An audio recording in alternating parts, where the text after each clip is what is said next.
Very good evening, students.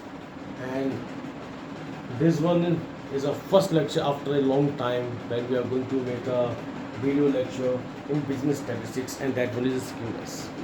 इसको हिंदी में कहते हैं विषमता, जहाँ पर समता ना हो, जहाँ पर समानता ना हो, जहाँ पर सिमेट्री ना हो, जहाँ पे एक रूपता ना हो, वहाँ पर हम क्या कहते हैं कि आपकी स्क्यूनेस पाई जा रही है। स्क्यूनेस को पढ़ने से पहले आपके सिलेबस के अंदर आप लोगों ने फ्रीक्वेंसी डिस्ट्रीब्यूशन के अंतर्गत मेजर ऑफ सेंटर टेंडेंसी की स्टडी की, जिसके अंदर आपने एक ऐसी वैल्यू का, एक ऐसी अप्रोक्सीमेट मिडेस्ट वैल्यू का सिलेक्शन किया जो कि आपकी सभी वैल्यू की फेवरेबल और अनफेवरेबल कंडीशन को दर्शाता है। मेजर ऑफ डिस्पर्शन में जब आपने डेटा का स्प्रेडिंग देखा, फ्लैटरिंग देखी कि किस तरीके से वो फ्लैटेड है, बिखरे हुए हैं, तो उनके बीच में बिखराव क्या वास्तविकता में सही ढंग से लॉजिकली और सिस्टमेटिकली हुआ है या नहीं हुआ है। इस चीज़ को जानने की कोशिश करें कि अगर डाटा लॉजिकली और सिस्टमेटिक वे से अरेंज किया होगा तो उनके बीच में, उनकी बनावट में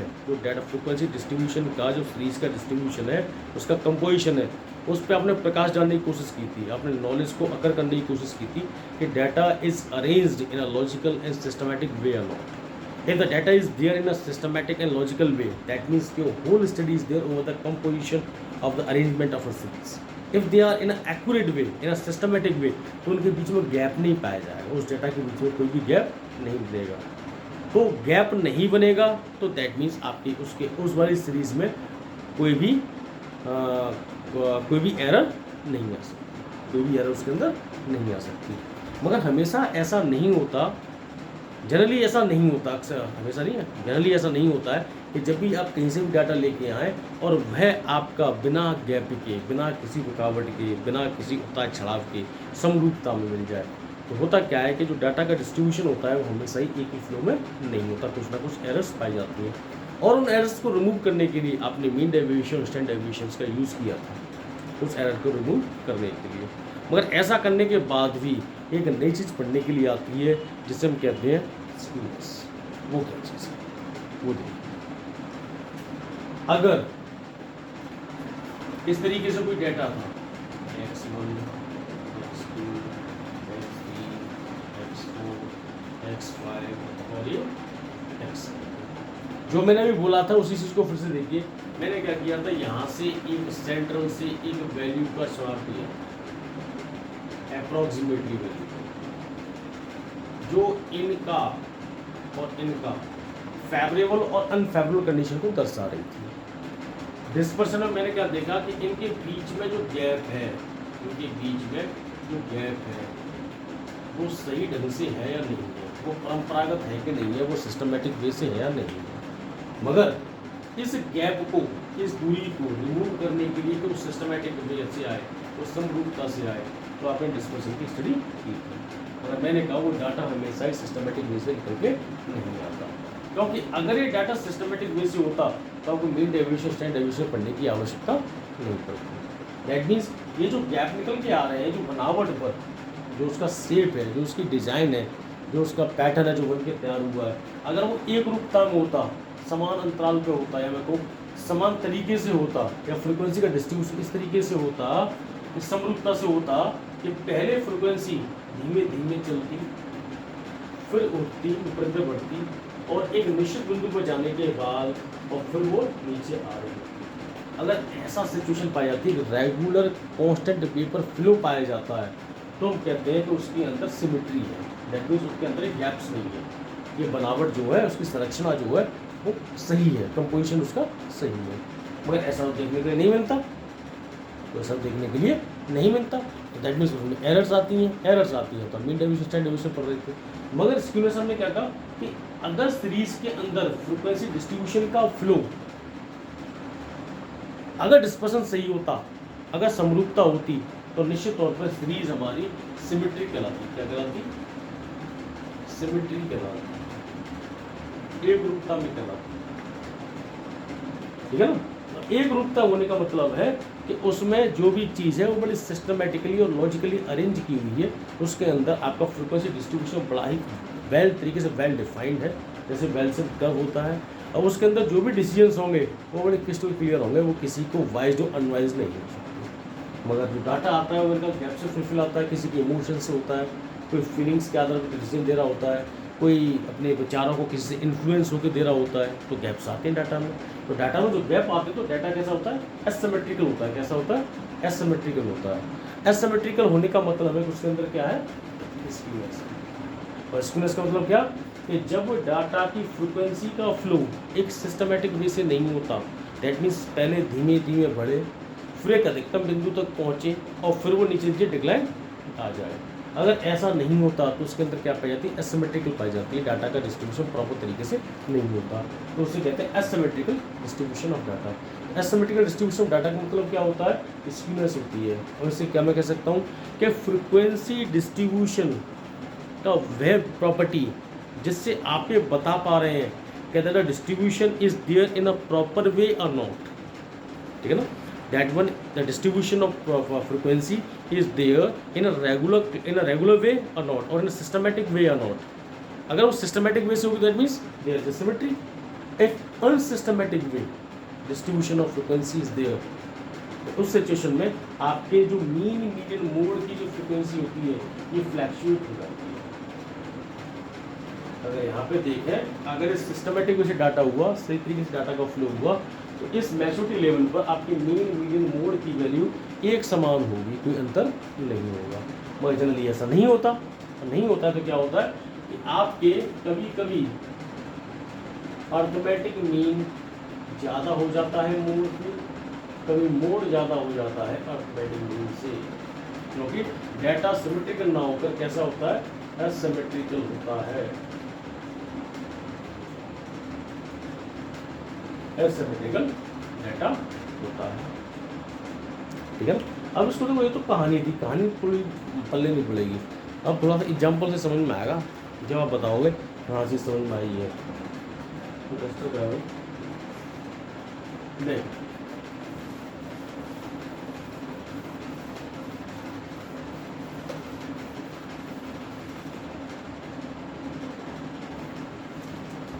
मैंने कहा ये x1 है, x2 है, x3 है, x4 है, x5 है, x6, ठीक है। ये मैंने कहा साइज है किसी चीज़ का, और ये उसकी फ्रीक्वेंसी, इसकी फ्रीक्वेंसी 25, इसकी फ्रीक्वेंसी 25, इसकी फ्रीक्वेंसी 25, इसकी फ्रीक्वेंसी 25, इसकी फ्रीक्वेंसी 25, इसकी फ्रीक्वेंसी 25। अब बताओ ये समरूपता है कि नहीं, ये समरूपता है कि नहीं, सभी की फ्रीक्वेंसी एक बराबर है कि नहीं। दैट मीन्स अगर मैं इसको डिनोट करूँगा तो ऐसे जाएगी, आएगी नहीं जाएगी, पूरा एक सिस्टमेटिक वे से बराबर हो सकती है, या फिर धीमे धीमे बढ़ेगी, फिर एक मैच्योरिटी तक जाएगी और फिर डिक्लाइन होना स्टार्ट हो जाएगा, फिर आपके सबसे लोएस्ट बिंदु तक आ जाएगी, या फिर एक बराबर होगी। तो कैसी है डाटा सबकी फ्रीक्वेंसी, एक बराबर दी गई है, और एक बराबर दी गई है तो सीरीज कैसी है, सिमेट्रिकल। कैसी है, सिमेट्रिकल, सिमेट्रिकल। तो इसके मतलब क्या है, इसमें अंदर कोई भी फ्लैक्चुएशन नहीं है, कोई भी एरर नहीं है, लॉजिकली सिस्टमेटिकली अरेंज्ड है, तो इसको इसके अंदर स्क्यूनेस नहीं है। अब दूसरी सिचुएशन देखो, बाई चांस फ्रीक्वेंसी इस तरीके से देखना सिचुएशन को, 25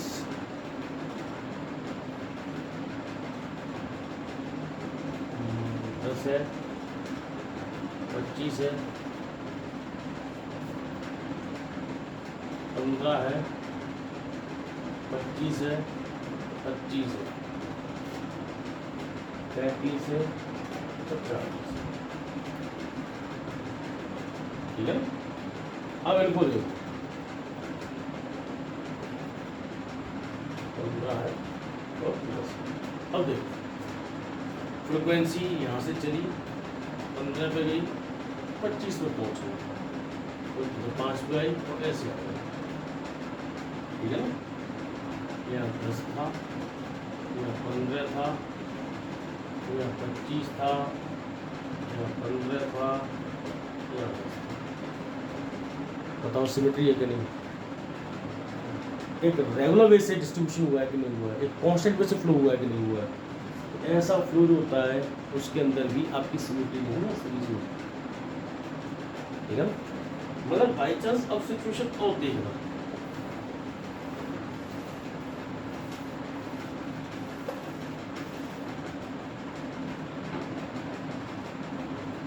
मैं एक डाटा दिया आपको, 10 है, 25 है, 20 है, 15 है, 12 है, 10 है और 5। ठीक है, अब ये है, अब इसको मैं रिप्रेजेंट करूँगा। तो हुआ क्या, यहाँ से गए, ये स्टार्ट हुआ, एकदम टॉप पर पहुँच गया, फिर एकदम ऐसे करना है मुझे।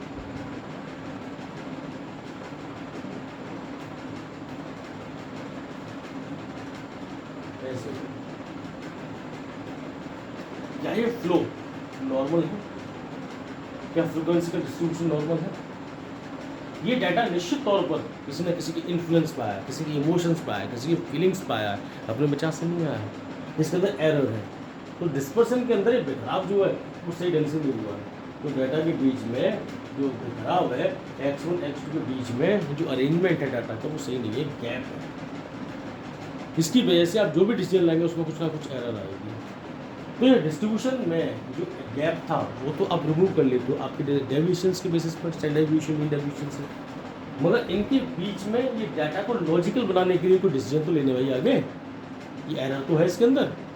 आपकी जो सीरीज है वो सिमेट्रिकल तो नहीं है, तो कैसी सीरीज है, ये एसिमेट्रिकल सीरीज है।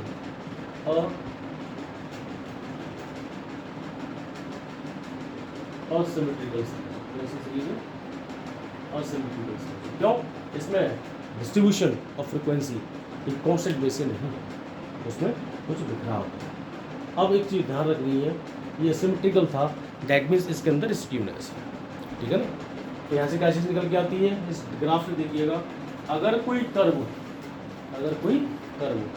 लेफ्ट हैंड साइड पे बड़ा होता है, कहाँ पे बड़ा होता है, लेफ्ट हैंड साइड पे बड़ा होता है और राइट साइड में छोटा हो जाता है, ठीक है ना। तो इसका मतलब होता है कि इसमें आपका नेगेटिव क्या है, नेगेटिव स्क्यूनेस है। क्या है इसमें, नेगेटिव स्क्यूनेस।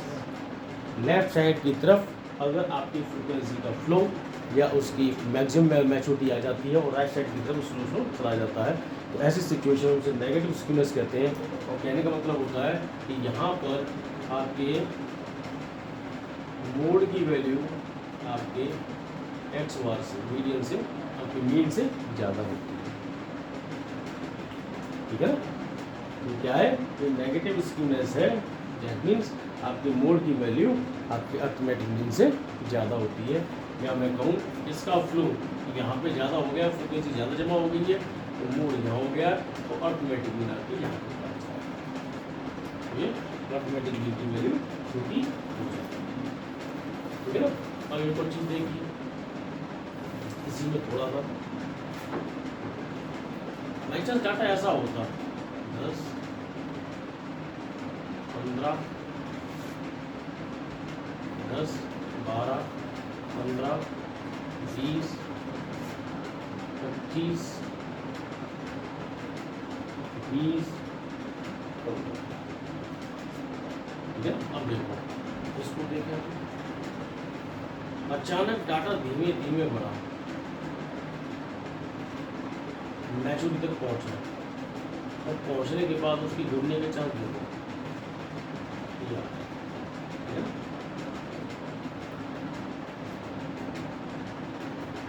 इसका मैक्सिमम पॉइंट यहाँ तक मानिए, धीमे धीमे दिया है,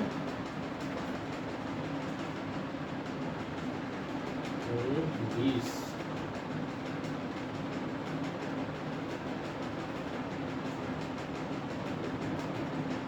यहाँ पे लो 15 और यहाँ पे लो 5, धीमे धीमे गया, यहाँ से जैसे आया होगा 5, 10, मैक्सिमम 25 से पहुँचा, और फिर धीमे धीमे धीमे धीमे धीमे स्टार्ट हो गया, या यहाँ से ऐसे स्टार्ट हुआ है, मैक्सिमम तक पहुँचा, और मैक्सिमम के बाद वो गिराव होती है,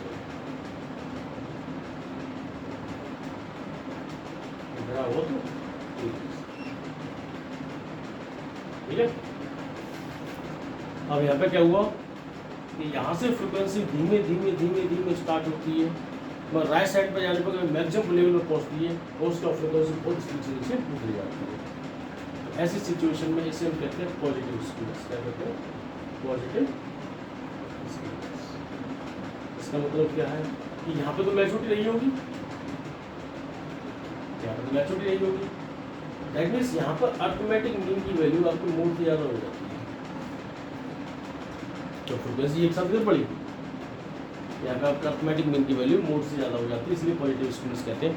ये ध्यान रखना, जब भी राइट हैंड की तरफ अगर आपकी मैक्सिमम फ्रिक्वेंसी का फ्लो पाया जाता है, फ्लैक्चुएशन पाया जाता है, तो पॉजिटिव स्क्यूनेस है, दैट मीन्स मीन ज़्यादा है।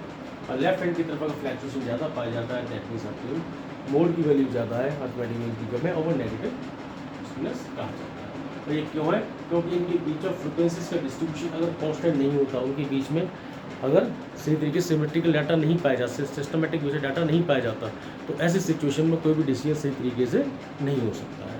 क्योंकि जब सिमेट्री डाटा सिमेट्री में समानता ही नहीं होगी, तो ऐसी सिचुएशन में आप उसका रिजल्ट क्या निकालोगे? ठीक है ना। मालूम पड़ी कि भाई एक टेस्ट कंडक्ट होने वाला है और बच्चे बैठे हुए क्लास के अंदर आपके किसी प्रोफेशनल कोर्स के जैसे BBA के, और उनके अंदर आके एक बीटेक का बच्चा बैठ गया, तो भाई टेस्ट हो रहा है, और वो टेस्ट के अंदर बीटेक के 10 बच्चे बिठाए गए, 50 बच्चे थे क्लास में बैठाने थे, तो भाई टेस्ट होगा, तो आपके प्रोफेशनल कोर्स के 50-40 बच्चे आ गए BBA के मान लीजिए, और 10 बच्चे आ गए आपके बीटेक के, तो बीटेक के बच्चों का आपके से क्या मतलब रहेगा? आपके मैनेजमेंट कोर्स के टेस्ट से क्या मतलब रहेगा? कोई मतलब नहीं है। तो क्या वो डाटा सिमेट्रिकल है? किसी डिसीजन में काम आएगा? नहीं आएगा। क्यों? वो एरर्स देगा, वो फ्रीक्वेंसीज का जो फ्लो है वो एरर देगा। वो क्या होगा निश्चित तौर पर, या तो बच्चे धोखे से बिठा दिए गए, या इमोशंस में बिठा दिए गए, या क्लासेस को फुलफिल करने के बिठा दिए गए, या कैसे भी अरेंजमेंट बना दिया गया, मगर कुछ सिस्टमेटिक अरेंजमेंट नहीं हुआ। तो हुआ क्या? When the distribution of frequency is not there in a symmetrical form, in that situation you will find it out a skewness in a data. आपके डाटा क्या कहलाएगी? स्क्यूनेस कहलाएगी, विषमता कहलाएगी। ठीक है ना।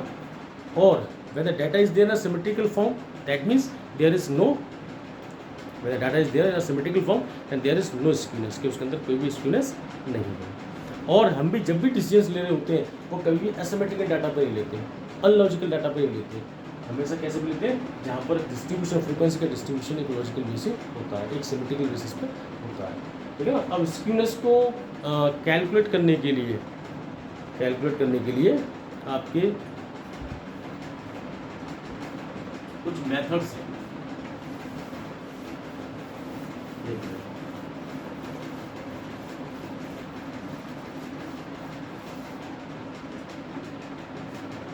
Statistical averages,